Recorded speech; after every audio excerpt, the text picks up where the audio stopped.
Herkese selam. YouTube kanalıma hoş geldiniz.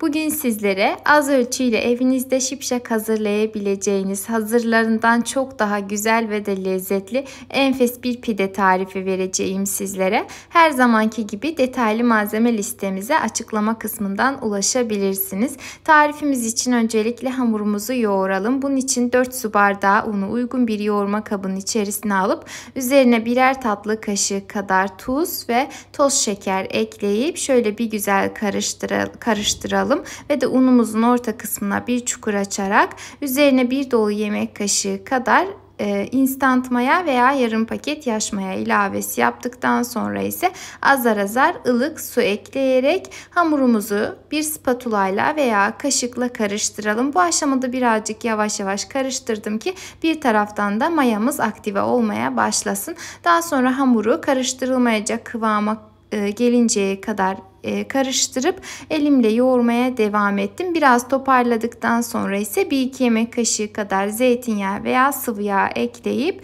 yumuşak, hafif ele yapışan bir hamur elde edelim. Ne kadar yumuşak olursa hamurunuz da bir o kadar güzel olur. Son olarak şöyle elimle bir güzel toparlayıp üzerine tekrardan birazcık daha yağ gezdirip elimle her tarafına sürdüm ki mayalanma aşamasından sonraki aşamada hamur elimize çok fazla yapışmasın. Hamurumuz bu şekilde hazır oldu. Şimdi bir kapağını kapatalım veya üzerine hava almayacak şekilde bir streç ile örtüp mayalanmasını bekleyelim. Ortalama mayalanma süresi 1 saat, 1 saat 15 dakikadır. 45 dakika içerisinde benim hamurumun artık mayası gelmişti. Şimdi mayası gelmiş hamurun elimle şöyle bir havasını aldım ve 4 eşit parçaya bölüyorum. Dilerseniz bu aşamada tezgahı bu şekilde de eşit parçalar haline getirebilirsiniz. Ben gerek duymadım. Direkt elimle bu şekilde parçalar haline getirdim. Hamuru 4 eşit parçaya böldükten sonra azıcık unlayarak elimle beze haline getirdim. Ve bezelerin tamamını hazırlayıp yani toplamda 4 beze elde ettim. Bezelerin üzerini bir güzel kapatıyorum ve 10 dakika bu şekilde dinlenmesini bekliyorum. Çok hızlı bir şekilde tekrardan mayalanacaktır. Mayalanmış hamurlardan bir tanesini tezgaha alıyorum ve her tarafını güzelce unladıktan sonra elimle biraz genişletiyorum. Bu aşamada bolca un kullanabilirsiniz. Hamurumuz yumuşak olduğu için çok fazla yapışkan olabilir.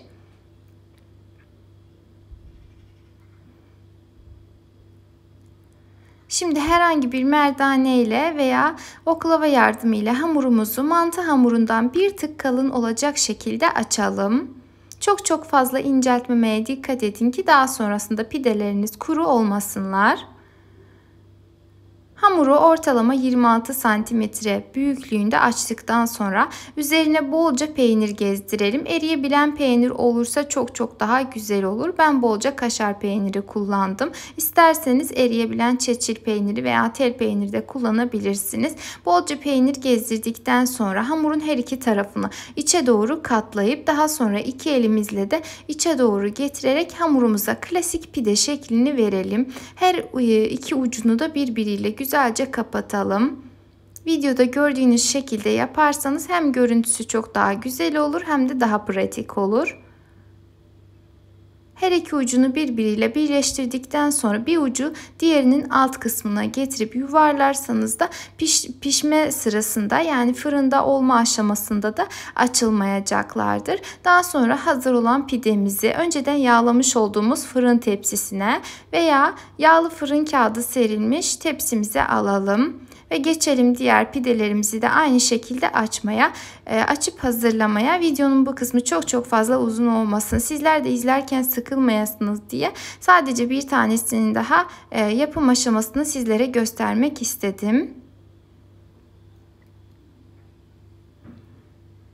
İkinci pidemizi de hazırlayıp fırın tepsimize aldıktan sonra bu aşamada bir 10 dakika kadar tepsi mayasının gelmesini beklerseniz çok daha güzel ve yumuşacık olurlar. Daha sonra üzerlerine bir fırça yardımıyla yumurta sürelim. Eğer yumurta kullanmak istemezseniz onun yerine süt de sürebilirsiniz veya su bile olur.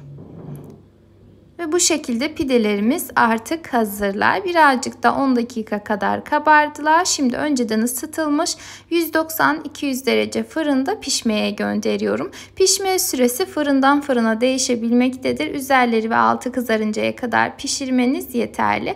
Diğer 2 tanesini ise bu şekilde sucuklu olarak hazırladım. Oğlum sucuğu çok sevdiği için birazcık da pizza lezzeti katsın diye bu şekilde yaptım. Sizler dilediğiniz şekilde yapabilirsiniz. İsterseniz farklı ilaveler yapabilir, farklı sebzeler de kullanabilirsiniz. Tamamen damak zevkinize göre uyarlamanızı tavsiye ediyorum. Diğerleri fırında piştikten sonra çok az kala, yani fırından çıkarmama bir 5 dakika kala bu şekilde üzerine bir yumurta kırdım ve o şekilde servis etmeyi tercih ettim. Yumurtalı haliyle gerçekten çok güzel. Özellikle de kahvaltılarınıza çok yakışacağını düşünüyorum. Dilerseniz kıymalı olacak şekilde de hazırlayabilirsiniz. Klasik börek içi gibi veya pide içi gibi hazırlayıp o şekilde de servis edebilirsiniz. Gördüğünüz gibi gerçekten çok ama çok güzel oldu. Şöyle keserken bile içerisinden peynirin suyu akıyor. Bu aşamada ben ekstradan yağ kullanmadım. Fırından çıkardıktan sonra üzerine birazcık tereyağı gezdirebilirsiniz. Peynir zaten yeteri kadar yağlı olduğu için ben gerek duymadım. Ve pidelerimiz artık gördüğünüz gibi servise hazır. Yumuşacık, şöyle uzayan peyniriyle, üzerinde ise rafadan yumurtasıyla gerçekten muhteşem oldular. Eminim sizler de deneyip çok beğeneceksiniz.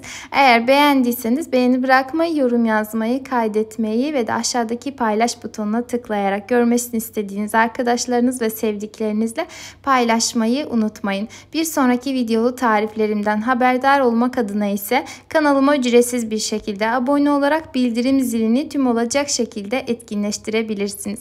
Kendinize çok iyi bakın. Allah'a emanet olun.